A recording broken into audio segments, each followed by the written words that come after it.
Hey folks, it's Matt Rainwater here today, and I am gonna ink. So, hope y'all are ready to sit down with me for a moment while I ink some panels from Trailer Park Warlock number 44. Oh my lord, 44. Um, I am working a lot the last 2 weeks, and for the next month or so, probably 2 months, I'm going to be really pushing myself to get some comics done because I was running a little bit behind on my buffer. And not a big deal. Like, I'm still, I'd say a week. I should also say, I mean, this is the buffer for like the fast pass for Trailer Park Warlock. So like the free to read comics are still like, I'm still like 4 episodes ahead, but for the fast pass, I am actually kind of running on the rim there, so to speak. So I am getting myself together the last couple of weeks and just getting my my workflow. Get my workflow into a place where I can really get some pages going. Not in, I don't know, probably not the easiest thing in the world because I'm finding that so far I have at least 2 nights where I am like working 10, maybe 12-hour days. I did did one of those yesterday, and I mean, it worked out. It paid off. I'm glad I did it, but I was also extremely just worn out and wired by the end of it all. Ended up like staying up kind of late till I don't know, probably 2:30. Just because I was like, I can't go to sleep yet. I've been working this whole time. Listened to 8 hours of an audiobook. I'm listening to the audiobook to Gravity's Rainbow right now. It's a weird book. I've had it recommended to me by several people. It was recommended to me by my friend Austin, and I've heard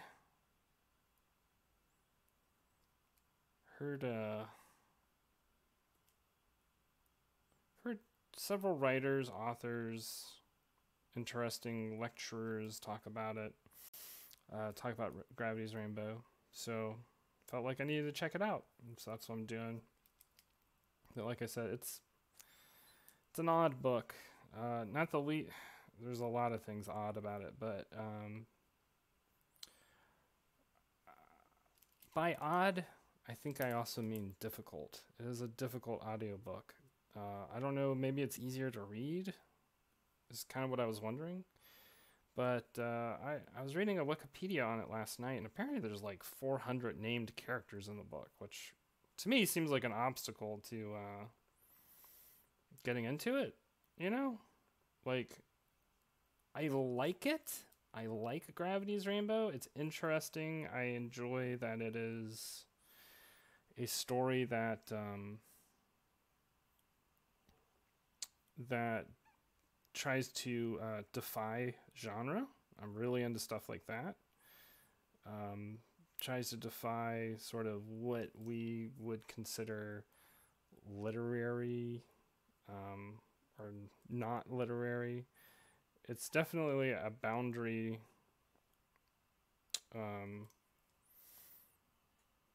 challenging sort of book.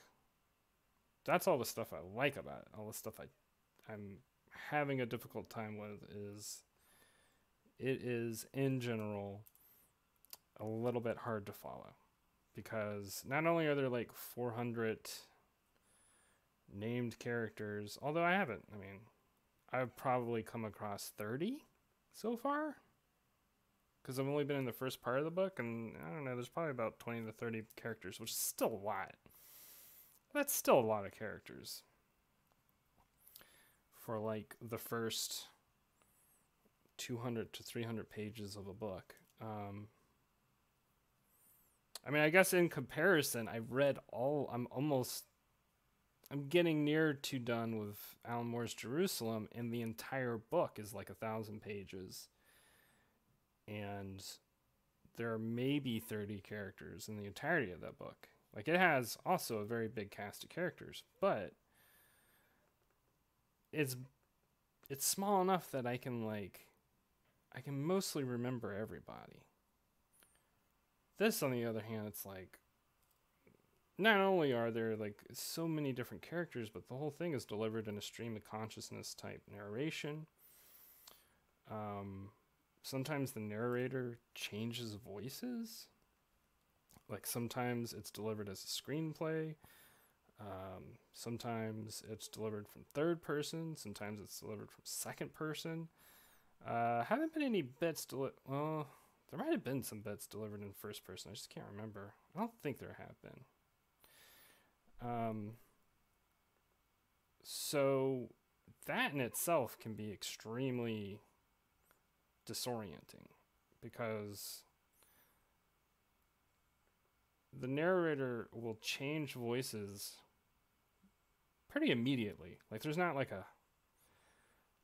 a chapter segue that I'm aware of. I'm curious too. Maybe it's even more confusing to read. Maybe maybe it's actually easier to read Gravity's Rainbow on audiobook, because it's already kind of determined how it's going to be. You know, this person has been directed to read it in a certain way. I don't know, but regardless, my point being, it's a weird book. It's a unique book for sure. It's certainly doing some things that I don't get out of a lot of books. Certainly doing things that can't necessarily do in a visual format, like either comics or film. And that I've been thinking about that a lot, just in terms of, you know, just random musings about literature and stuff. A unique part about prose is that you can do these interesting sort of moving around of different psychic spaces. Like, sometimes you can be third person. Sometimes, I mean, yeah, you can do that in a visual. You can go into first person. You can go into third person. Second person. What would be a good example of second person in cinema or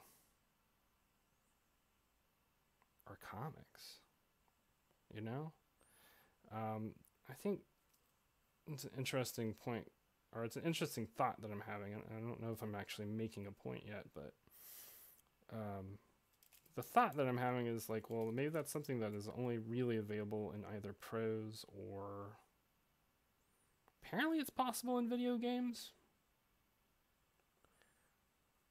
I watched a video some time ago about like the second person perspective being used in video games. It's actually pretty interesting, but the example they used was, yeah, I wish I knew the video, but it would take me forever to find. Anyway, the example they used was in a game whose name I cannot remember right now, but basically the idea was your player character was in a car, but it was seen from the perspective of somebody who is chasing after you. So you're controlling the car that's being chased after you. That's you. That's your character. But your character is being seen through the eyes of another person. Does that make sense? Anyway, interesting stuff to think about. Always like stuff like that in art and video games, whatever. It's kind of mind bending, I think.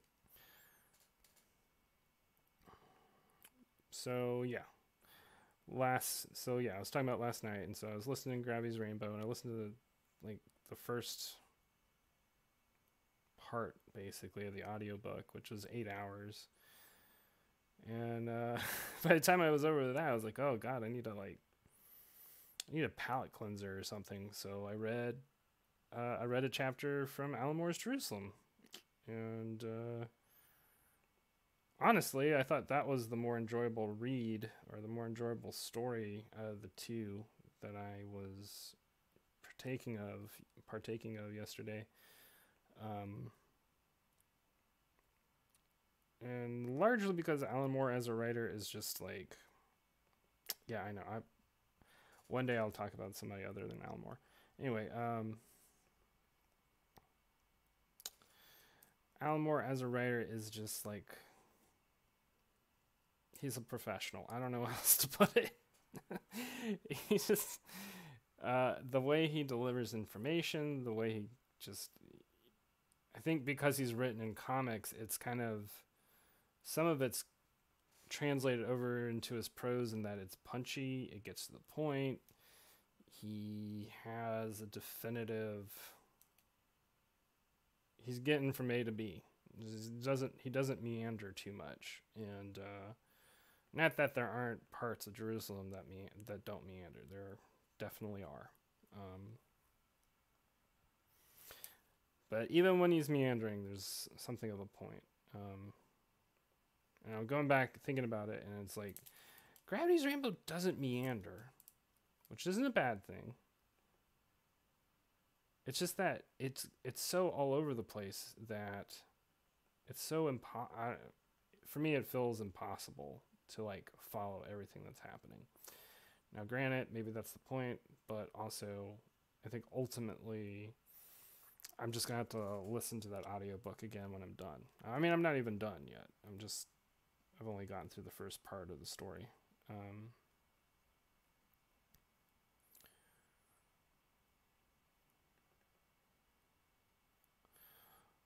But the cool thing is, so I want to say episode 43 was the first one that I was like, okay, I'm going to do.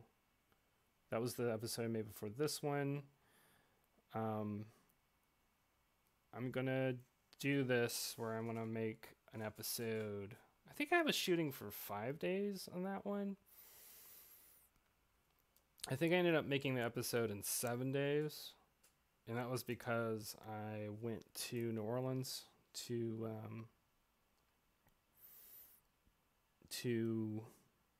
spend some time with family for the holidays.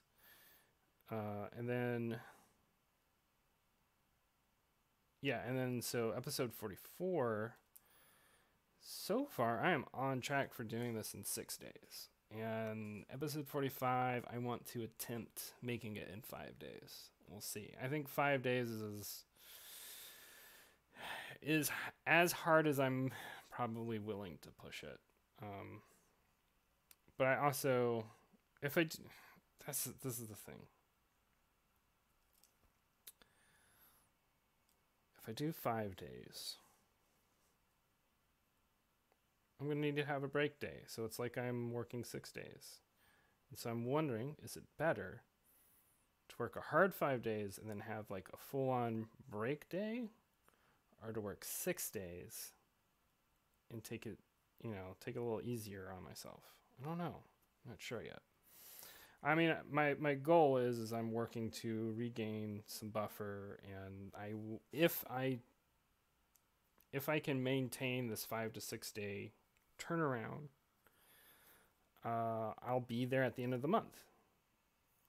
And then I want to do it for one more month just to have a little extra buffer, because I want to use some of that extra time to possibly go on a trip.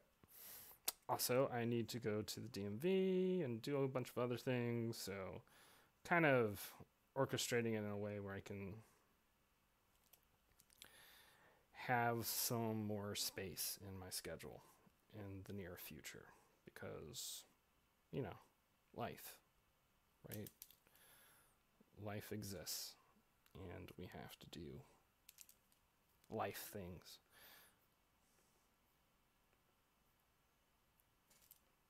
All right, I got one more thing to ink here. Then I think I will let y'all go. Just gonna ink this sigil. I'm gonna use a smaller brush.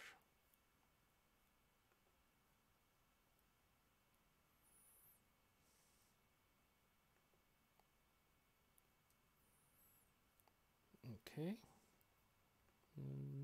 Nope. I want all those lines to intersect the middle. Leave a comment if this sigil looks familiar to you. Or leave a comment anyway, whatever the reason is. If you've read Gravity's Rainbow, you know, leave your thoughts. Anyway, I will talk to y'all later. Oh, wait, hold on. Hold on. I don't like that. That's a tangent. I want to fix it. Hampton. The line from Hampton's butt is intersecting with it's the sash or whatever the heck it is that Pontu is wearing on his coat.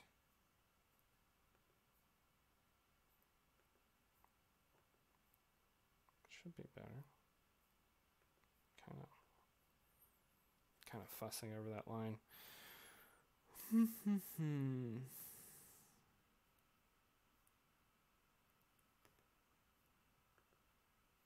Not my favorite way of not my favorite way of doing that kind of thing, but you know, sometimes that's what you got. All right, here we go. Does that look good? Not quite.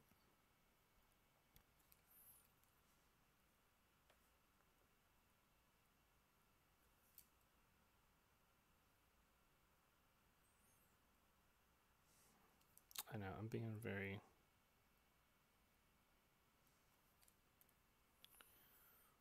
particular. Okay, cool. All right, y'all. Whatever's going on with you, I hope it's going well. And I will see y'all again next week. Till then, bye.